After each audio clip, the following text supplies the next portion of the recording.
Subscribe now and press the bell icon. Never miss an update.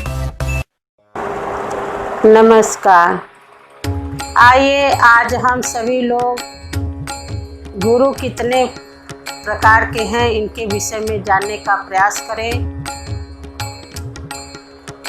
गुरु 3 प्रकार के होते हैं।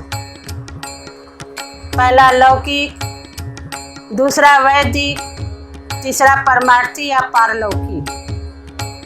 लौकिक गुरु में प्राकृतिक गुरु जैसे माँ बाप, खानदानी गुरु, पंडित ब्राह्मण जो पोथी विचारते हैं वह भी हमारे गुरु हैं। आचार्य जितने टीचर हैं वो भी हमारे गुरु हैं। प्राकृतिक के जितने गुरु हैं वह लौकिक गुरु में आते हैं। दूसरा वैदिक गुरु, जिसको वेद का ज्ञान हो, जो वेद की ज्ञाता हो, इस कलयुग में बहुत कम मिलेंगे, वह वैदिक गुरु हुए। तीसरा पारमार्थिक गुरु या पारलौकिक गुरु कहिए। पारलौकिक गुरु एक युग में एक ही होते हैं जिन्हें हम सद्गुरु कहते हैं, जिनको ब्रह्म विद्या का ज्ञान होता है, जो आवागमन के चक्र से छुड़ाकर अपने लोक को ले जाते हैं, वह होते हैं पारलौकिक गुरु या पारमार्थिक गुरु। यह 3 प्रकार के गुरु हैं। लौकिक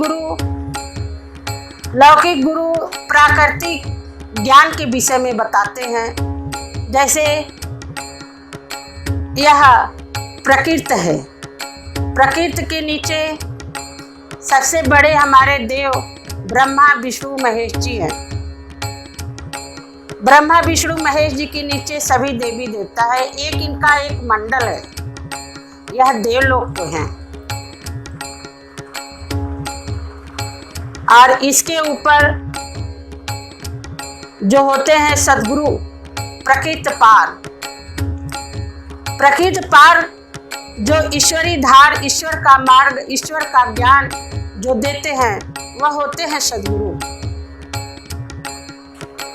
आइए आज हम सभी लोग इसी के विषय में जानकारी प्राप्त करें।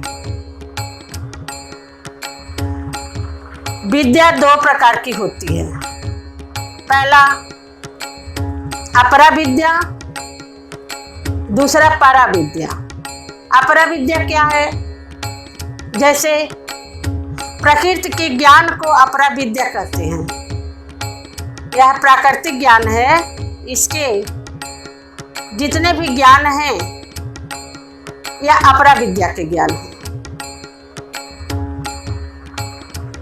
प्रकृति पार के ज्ञान को परा विद्या कहते हैं।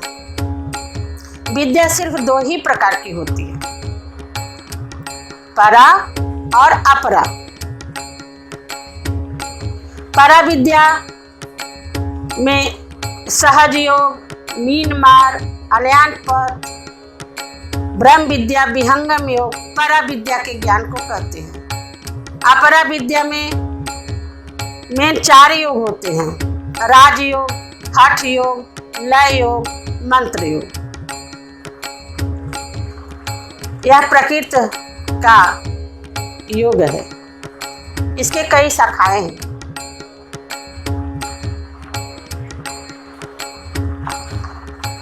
हम सभी के जीवन में गुरु मिले तो जीव का कल्याण हो जाए। बिना गुरु का ज्ञान नहीं मिलता है। अभी हम चाहें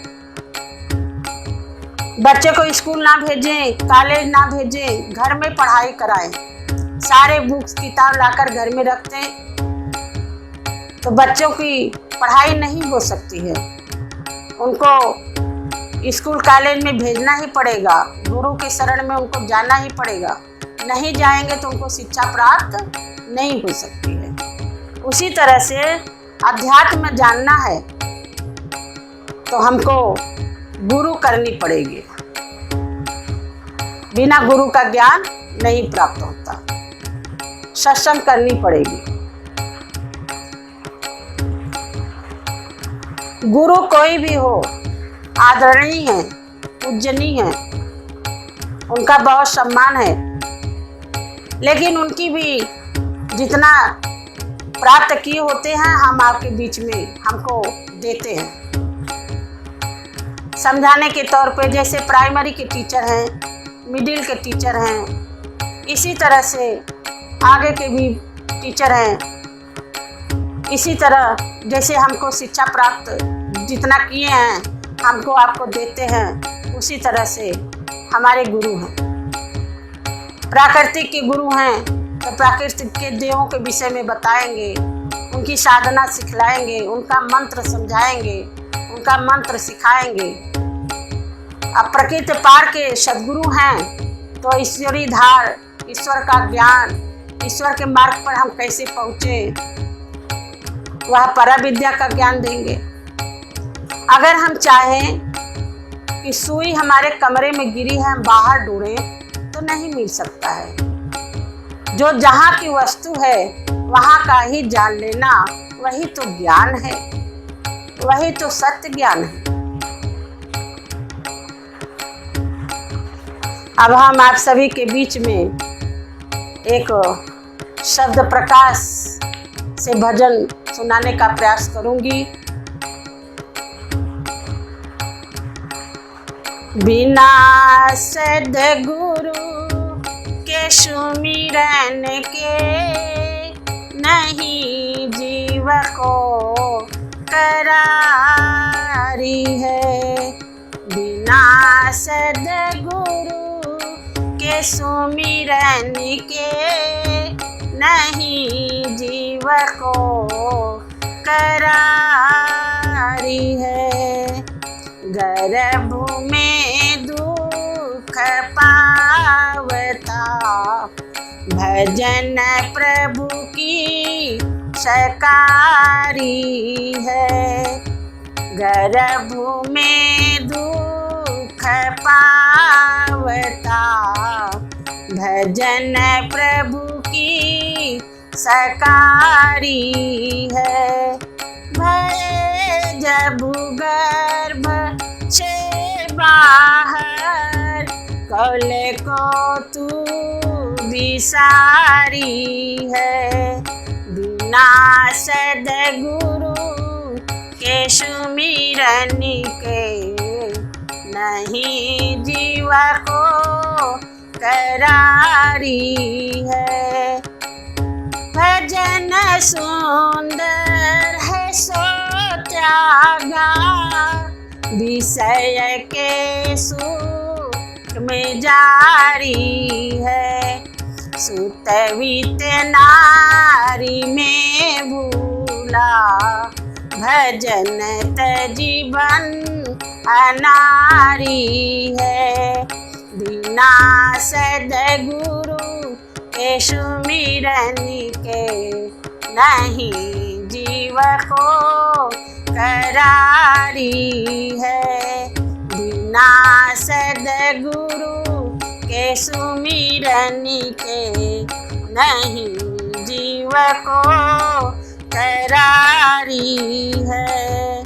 श्वासों श्वास हरि सुमिरो कुशल तबहि तुम्हारी है।